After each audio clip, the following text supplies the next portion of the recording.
If you want to use circle to search on Samsung Galaxy A57, then let me show you what you need to do. So if you use gestures for navigation, you just have to press and hold your finger on the navigation bar that we have at the bottom of the screen.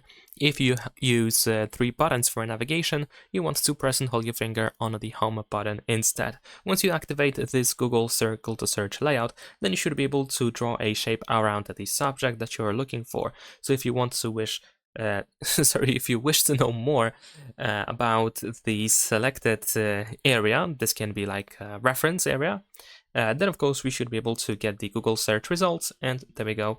Of course we can keep tapping on other stuff as well in order to quickly select something, so it is not really necessary to draw a shape, but of course a shape can be quite helpful because it allows you to show exactly or select exactly the area that you want to highlight, that you want to use as a reference.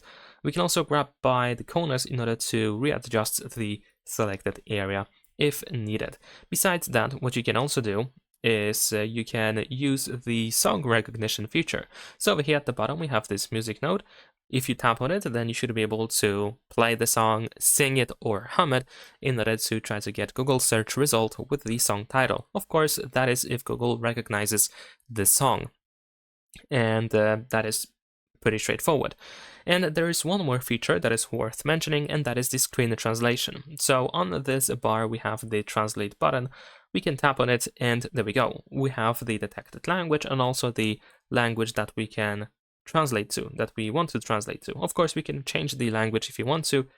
And there we go, our screen is now translated. What is also pretty cool is that we have this scrolling feature. So if you tap on this hand with an arrow, this allows you to keep using the circle to search translation, but we can also scroll down. And if you keep scrolling down, after a couple of seconds, the screen is going to be updated quickly and translated. So that is pretty much it. But of course, in addition to that, if you want to, let's say, make sure that circle to search is enabled because it doesn't work for you, or if you want to turn it off, then you can easily do so by opening settings. Then over here, we're going to go to display, and then in display settings, we need to go to the navigation bar. And in here, we have circle to search, and we can easily enable or disable that option. Leave a like and subscribe.